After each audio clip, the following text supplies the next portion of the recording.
Welcome to the latest episode of 5 on the Floor, the 5 Reasons Sports Network. Thanks for joining us on your favorite podcast app on Apple Podcasts, on Android. Use Spotify or the 5 Reasons YouTube channel. We also recommend using Spotify if you're on Apple because their podcast app's been a little bit slow of late. So you want to get it right away. You can stream us on Spotify. Also, check out Off the Floor. That's our Discord server. That's, again, $2.99 per month. You can find the link right here in the description as soon as I find it here. This is 10 different channels. Get away from Twitter. We just actually established an NBA Finals channel, so you just want to chat about that. You can do that. We can adjust everything there. Again, there it is, Off the Floor. You got the main thing chat. You got the host updates. We even have a music culture channel. It's all there. There really is no need for another social media app if you're a Heat fan. Honestly, it's all there. We take everything from Twitter and we put it there as well. So make sure you check it out. It's Off the Floor. Link right here in the description. Pay the $2.99. Try it during the NBA Finals. And if you don't like it, you can cancel it. Also, check out Prize Picks. Use the code 5 FIVE. Put down your $5. You get $50 to play right away. Legal in the state of Florida. We are going to be running a contest. Okay, I haven't figured out exactly who's going to win or how we're going to give out the winnings, but we're going to have a contest between Brady, myself, Alex, and Greg throughout the NBA Finals. We're each going to get a certain amount to play, and we're going to see who wins the most at the end or who finishes second to Brady. So check it out, prizepicks.com. Use the code FIVE.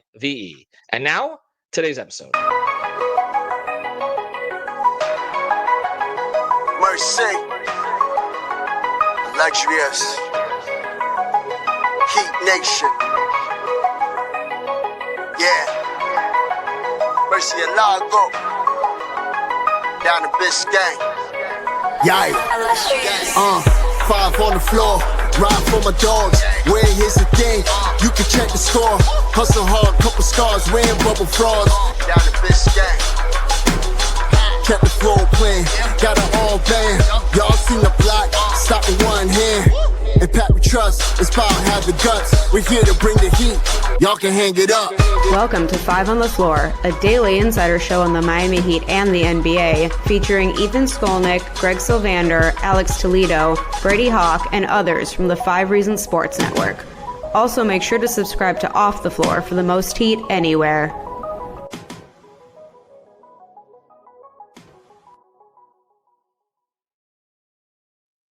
All right, welcome back to 5 on the Floor. Here's today's floor plan. I'm Ethan Skolnick. You can follow me at Ethan J. Skolnick at 5 Reasons Sports. I got Bryan Fonseca.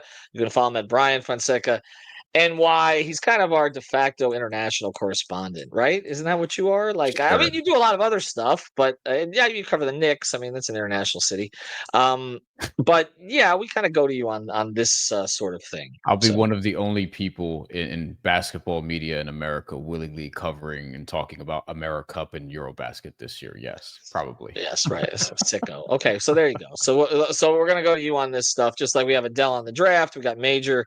We're sending him to Sioux Falls, and of course we have Brady and Alex breaking down tape, and Greg and I just spouting off about anything. And I don't know what it is Eternal does, but we appreciate him. Actually, you can find Eternal on Off the Floor. Sean's like our resident coach too. We got something for everybody, and also on playback.tv/5RSN. Now, Playback, we're going to be on there for the NBA Finals. Everybody's going to be joining on there, so pop in with us and watch the NBA Finals with us. We have an NBA Finals preview with Brady and I that just went up. We're going to talk international basketball a little bit today as relates to the Miami Heat, and we're going to talk specifically about a report. And I just want to preface this. The Heat have denied this. Okay, they've denied it to Anthony Chang, who's a very credible reporter, covers the Miami Heat for the Miami Herald, and has been a reporter covering the team for quite a while now. I can't believe how long it's been, actually, because I remember when Anthony came up at the Palm Beach Post covering high schools. So they've denied this report. So I just want to be clear on that, okay? But we decided to talk about it anyway, in part because reports have been denied in the past. Mm-hmm. And things have ended up happening, and also because there's this there's this other factor to it, which is that Chris Quinn, who has been the lead assistant now for the Heat, I guess since Jawan left? No, or Dan Craig left. I'm sorry, Jawan, Dan Craig. Prior to that, David Fizdale, but Chris Quinn got the additional title last, I guess it would be a year ago or a little over a year ago, and he's been interviewing for jobs over the past couple of years, and most recently Phoenix, although according to reports, he's not one of the 2 finalists. Now, Mark Stein had him as one of the 2 finalists. Mark's usually dead on this stuff, but according to ESPN, he's not. So we're saying all this because there was a denial about interest in this particular international coach, which Brian's going to introduce you to, but I'm not entirely sure if the denial is because it was contingent on Chris Quinn leaving. Right. So I'm just going to say I don't know. Okay, I've sent out a couple feelers regarding that. But again, they've denied to Anthony Chang that there's anything going on with this particular coach. Brian, tell us about the coach, where the report came from, and then we'll kind of pivot to international basketball as it relates to the Heat in general. The report that Anthony Chang denies, well, that he reports that the Heat deny, and I will say, I think Anthony Chang obviously is super credible. He's not going to make that up. Like the Heat are, in fact, like telling him that. I would also say though, the report from Europe, like Eurohoops.net went with this, and Marco ran with it, and other people in Europe are running with it, and people in Europe seem to be like, hey, this is so there's that element as well. The coach is Sergio Scariolo. He is the head coach of the Spanish national team and has been for a while. He's also one of the most successful coaches internationally in all of basketball, period. Like, even if you lump in some coaches from America, like he's accomplished a lot. I'll start with, before rattling off the accomplishments, he may have invented the Spain pick and roll. He at the very least popularized it. This is a play that a lot of NBA teams have adopted at this point. I thought Nikias Duncan popularized it because that was we love Nikias. I think the basketball nerds who listen to this, their eyebrows may have been like, oh, Spain pick and roll. Just briefly for people who don't know, you have a ball handler at the top of the key, in the middle. You have two guys, one on each corner. You have a screener, typically a big, come to set the screen, and whoever's the ball handler drives off of that. The shooter in the play comes up behind whoever the big man just screened. They're screening for the big man to get space, and then the shooter pops out for a three-point shot potentially. And then the driver has all these options where they can pop out to three, hit the roller, hit one of the corners, or just take it themselves. It's a move that Spain does a lot, and obviously has taken on a life of its own. So he may have invented it, but he at the very least is the person who like popularized it.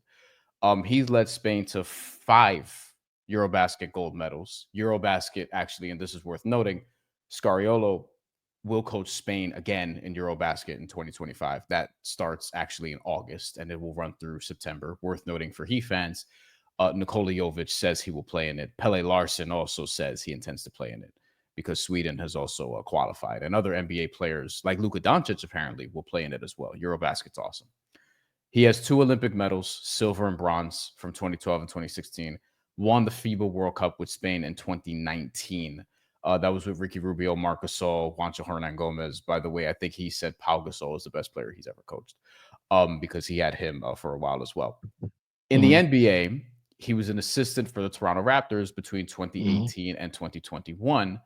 They won a title in 2019. I'm not saying they won a title because he was on the staff, but he was there for that title, and was connected enough with one player in particular, Lorenzo Brown, who, when he went over to Europe, Lorenzo Brown went to play for the Spanish national team as a naturalized player, which you can do. Each international team can have a naturalized player, and helped win with him, and things of that nature. Now, there's more here, but that's the basis of who he is. He's seen as one of the best minds in coaching internationally, been very successful with the Spanish national team, who, if you know basketball internationally, Spain is one of the European powers, one of the best in the world, and might have the best domestic league in the world, outside of America. And obviously has coached at the highest levels in EuroLeague and the EuroCup, and obviously internationally, and with the Raptors as well, won a title. Also, last thing I'll mention before tossing it back to you, Ethan, interviewed for the Raptors head coaching job in 2023 twice. Once in person in Bologna, Italy. I always have trouble pronouncing that, because we say Bologna, which is stupid. Like we fuck up the English language so much. That's true. And basically, I saw an interview with him that said he thought that he would have had a better shot at that head position if he was still an assistant with the Raptors. They circled back to Europe at this point, and he was in the middle of EuroCup, which they ended up winning the EuroCup championship a few years ago. They were in the middle of winning it when he did the interview, so the timing didn't work out. They hired Darko. He's complimentary of Darko.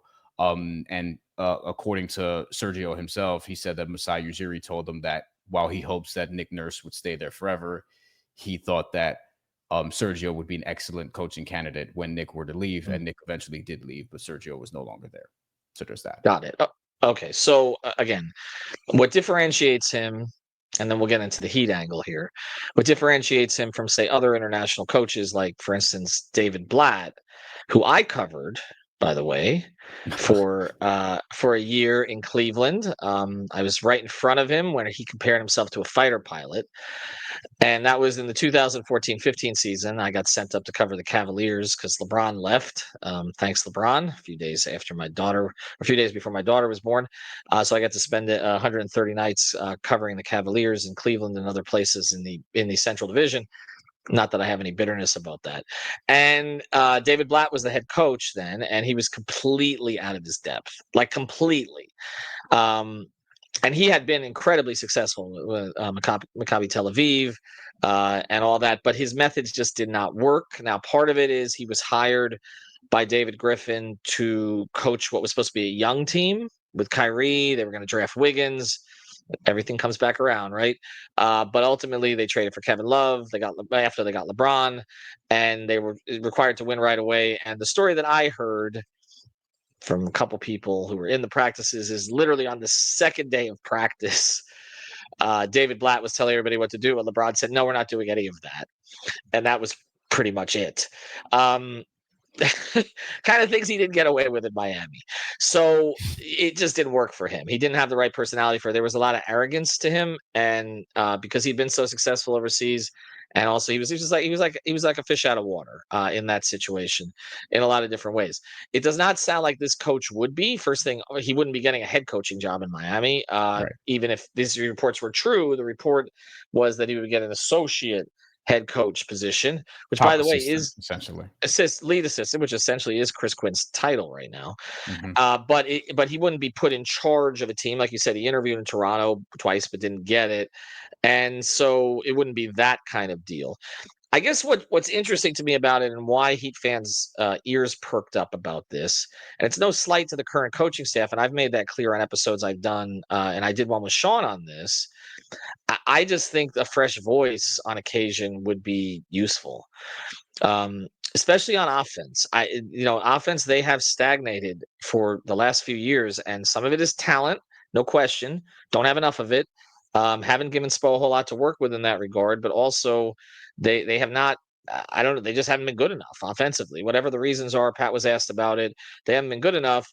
You mentioned the Spain pick and roll. I mean, not that Spo doesn't know what a Spain pick and roll does. Obviously he does, but there's a lot of innovation that comes from Europe offensively. The game is a little bit different. Spo's familiar with the international game now, obviously being part of Team USA. Yeah. Yeah, Exactly. and so I that's why none of this is crazy. Like he's overseas, he's competing against these teams. He's seeing some of the unique stuff they run. I saw there was some great video that came out after Team USA won the championship about some of the principles that Spo put in. To assist Kerr in his role, that were more designed towards the international game, get rid of the ball quicker, all those kinds of things that play into it. And so I think this report may be totally untrue, okay? And I want to say that, but it struck me as possibly true when I first heard it, even though I didn't have any intel on it, because it does seem like Spo has been open to outside ideas in the past. He's connected to the international game now. This guy has had tremendous success overseas. He wouldn't be coming over to be a head coach, and frankly, they need a fresh voice. They need some. They keep bringing back very qualified people who live and breathe Heat culture from different eras, whether it's Malik or Karan or Wayne or Anthony Carter before that, or Jawan, etc. But it's like Hotel California. It's like you check in and you can never leave. And I'm just wondering, before we get into more specifics on this, do you think there will be value in bringing in an outside voice, particularly one from that style of game? Yes, because Eric Spoelstra has, I think, great reverence for basketball even outside of America. Like, I think part of why he's in Team USA, other than him just being an awesome coach historically and is going to be in the Hall of Fame, is he understands the international game, how it could apply here. I don't think it's an accident that this gets out. By the way, like we're saying we're couching it, but like I do think this came from a real place. I don't think Eurohoops.net is talking out of their ass here. Well, let me ask you this before you go forward on it, because people who don't, but people, Yeah. Brian, people who don't know, you're like, what would you compare that to in the United States? Is that comparable to ESPN, Yahoo, or, I mean, what that outlet, the media outlet? Oh, I'm not sure about that. I mean, they're plugged in basketball, which is ultimately like Hoops Hype is. what Like Hoops matters. Hype has had a lot of very correct reports in the past. Like Sure. that's Yeah. okay. Yeah, I wonder if I don't want to compare like in terms of credibility or what have you, but enough outlets also in Europe ran with it to the point where it's like, look, like I think it's in the Heat's best interest to say this isn't happening, because why would you want to piss off Chris Quinn, who may come back? And if his position is not open because he's coming back, then yeah, you want to be able to control the messaging there if you're an organization. So I get it. I get putting out like, yo, this might not be true, but this type of stuff doesn't come out of nowhere. You and I both. Well, Brian, I remember a couple of years ago where they were they don't come out and shoot down reports a ton, but they've done it a couple times in recent years. One was going after Harden right before the season, where there was basically a group message that was sent out that they're not doing it. And I remember I put on Twitter, Cartman getting thrown under a bus, and that was me. That was a week before the season. Again, and then Jimmy, even in the beginning, in the early stages. Well, yeah, but Kyle Lowry, remember that? They weren't going to, right? That was the whole thing, that they were very public about how Kyle was not going to be moved. I forgot for the player. And that was like a 2 or 3 day story. So it's something that teams do all the time. I guess, again, I get it in that regard. There doesn't seem to be a position open right now, although I guess Kasib Powell, but lower down on the bench. There's not a frontline position open now that I know of on the assistant coaching staff. They filled AC's position a year ago. It's also worth noting that reportedly, this is again according to outlets in Europe, that Real Madrid does have interest in hiring Sergio as a head coach. Okay. And like it's entirely possible he just takes that job, right? Like, so it's entirely possible that he's using this as leverage also. Like that's the other thing. Maybe the report was sent out through various outlets there to get Real Madrid to up their offer. Is that possible? That's another possible angle. Okay. Ultimately though, like if we're under the premise of this being true, I would say yes, Eric Spoelstra would, because this is what Heat fans would be more concerned about. Like, one of the discussions up here in New York is whether or not the Knicks can move forward with Tom Thibodeau or just bring in a quote unquote offensive coordinator.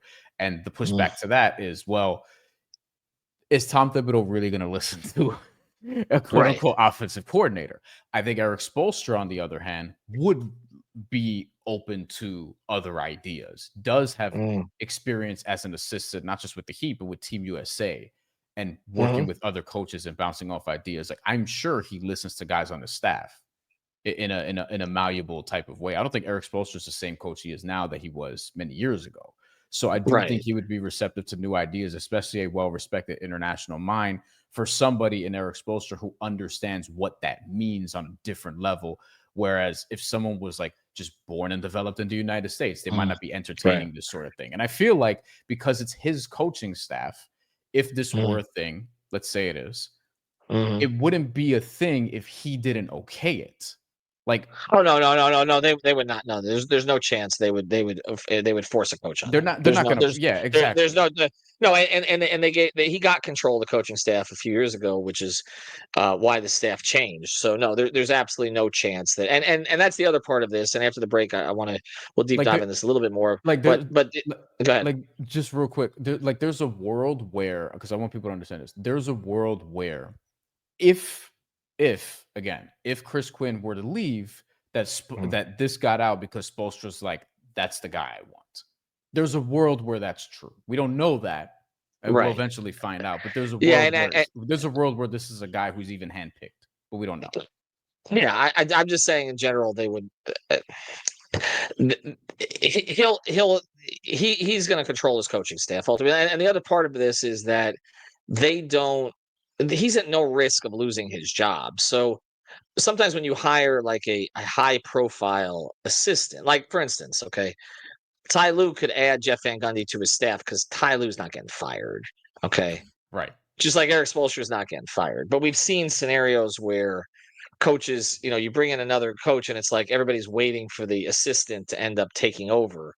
That's not where this is going, and I want to make that clear for Heat fans, regardless of who they ever brought in. That would not be the case. I just think it would be smart to keep the majority of your staff, but also add a voice who can give you a different perspective on things.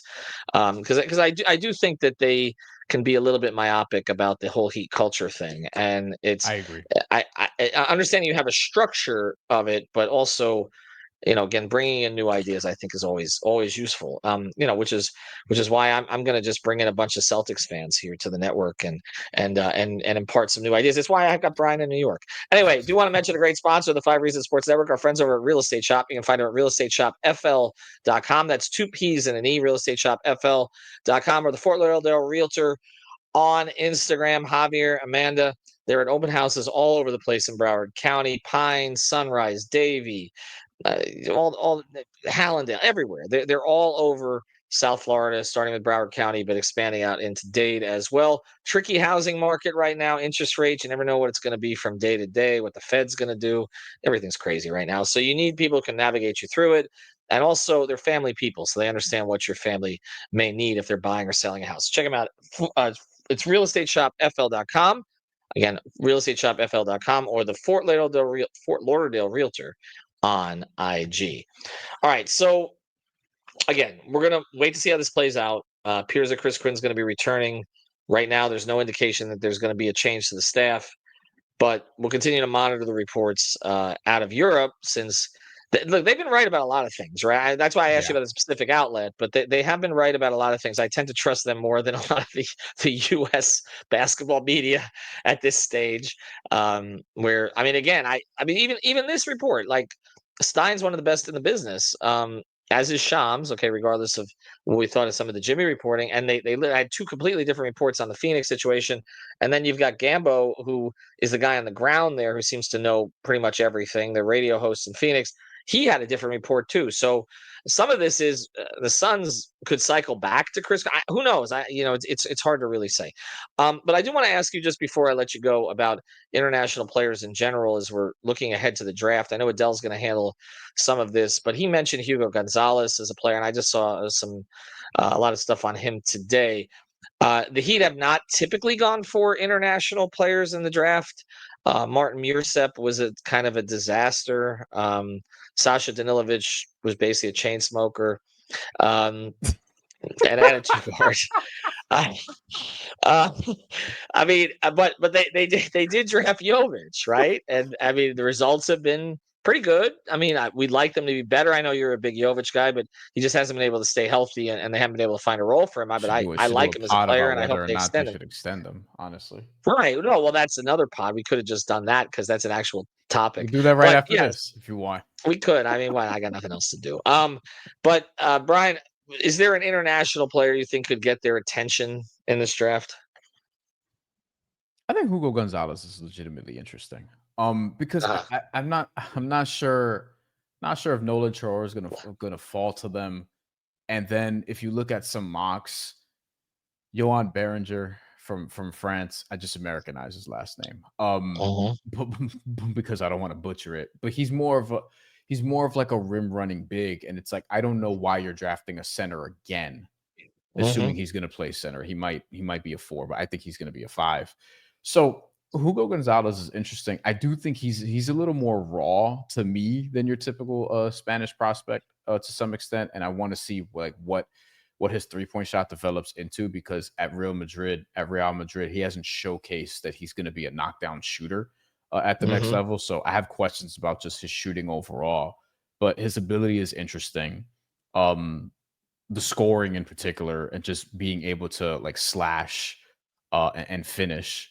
But he didn't play a ton at Madrid. And by and large, there are a lot of international prospects who come over from Europe in particular and don't play a ton on their senior clubs and then come here and end up being really good. There are times where they're not really good. Like, it just depends. The draft is a crapshoot. But he's one where he did not play much at all last year in EuroLeague. In EuroLeague competition, he was playing less than 10 minutes a game.